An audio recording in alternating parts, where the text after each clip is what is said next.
with daily use English speaking practice sentences. These sentences are very common and interesting sentences. यदि आप इन sentences को बार बार पढ़ते सुनते या लिखते हैं तो आप भी इस प्रकार के सेंटेंस इंग्लिश में बोल सकते हैं। तो इसी प्रकार के सेंटेंसेस के लिए प्लीज़ सब्सक्राइब कीजिए पंकज इंस्टीट्यूट ऑफ इंग्लिश तथा इसे ज़्यादा से ज़्यादा लाइक और शेयर करिए। शुरू करते हैं हमारे आज के सेंटेंसेस। फर्स्ट सेंटेंस जो है, डोंट स्ट्रेस द मैटर। जब किसी मामले को कोई व्यक्ति बहुत लंबा खींचता है या उस पर बहुत ज़्यादा चर्चा करते हैं तो हम कहते हैं कि मामला इतना गंभीर नहीं है। The matter is not so serious, so don't stress the matter. मामले को खींचो मत। डियर फ्रेंड्स, हमारे कल्चर में कभी कभार जैसे कुछ वर्क होते हैं, जैसे पूजा जब हम करते हैं या आप भोजन करने के लिए जब नीचे बैठते हैं तो पालथी मार करके बैठते हैं। तो यदि हम ये कहना चाहते हैं कि यहाँ पालथी मार करके बैठो तो इसको बोलेंगे sit cross legged here, sit cross legged here.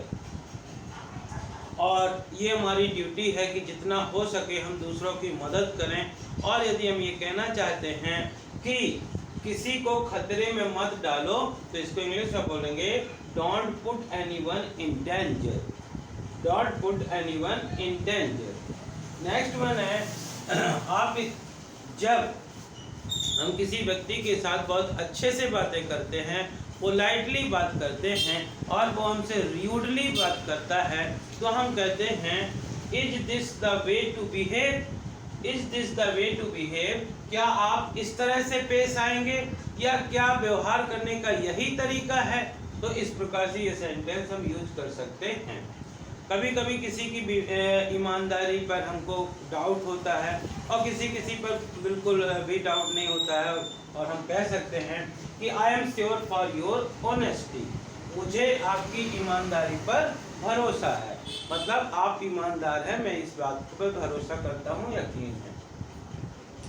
जब हम किसी चीज़ को पाने के लिए उतावले होते हैं, मतलब हमसे थोड़ा सा भी वेट नहीं होता, इंतजार नहीं होता है, तब हमको कहते हैं कि don't be patient, don't be impatient, don't be इम्पैसेंट।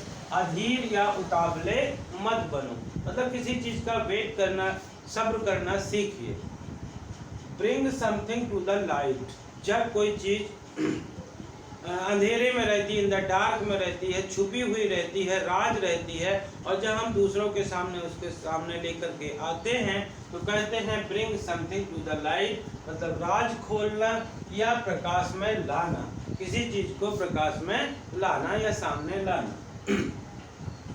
और डियर फ्रेंड, जब किसी के बुरे दिन चल रहे होते हैं और हम कुछ नहीं कर पाते तो हम सिंपैथी पूर्वक उसको सहानुभूति देने के लिए कहते हैं कि bad days will be over soon, बुरे दिन जल्दी ही समाप्त होंगे। एंड जिस व्यक्ति के भी बुरे दिन होते हैं वो भी यही सोचता है कि बुरे दिन जल्दी से जल्दी खत्म हो। It is not easy for me to trust him. कभी कभी कोई काम बड़े आसानी से, सरलता से हम मान लेते हैं, लेकिन कभी कभी किन्हीं चीज़ों को मानना बहुत ही कठिन होता है। जैसे हम ये कहना चाहते हैं कि उस पर विश्वास करना मेरे लिए आसान नहीं है। It is not easy for me to trust him, it is not easy for me to trust him. उस पर विश्वास करना मेरे लिए आसान नहीं है। I persuaded her to change her decision. जब हम किसी चीज़ को, किसी भी व्यक्ति को किसी चीज़ के लिए मनाते हैं तो हम उसके लिए परस्यूड वर्ड का यूज़ करते हैं।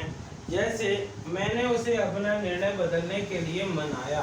आई persuaded her to change her decision, I persuaded her to change her decision. So dear friends, these are some sentences. Practice these sentences and try to use these sentences in your daily conversation, in your conversation with your friends. So I hope कि आपको इस प्रकार के sentence पसंद आए होंगे। यदि आपके लिए एक भी सेंटेंस नया हो या आपने एक भी सेंटेंस सीखा हो तो प्लीज़ इसे ज़्यादा से ज़्यादा लाइक करिए, शेयर करिए, और यदि आप चैनल के लिए नए हैं तो प्लीज़ इसे सब्सक्राइब करिए, बेल आइकॉन को प्रेस करिए ताकि इस प्रकार के नोटिफिकेशन आप तक पहुँच सकें। Thank you for watching.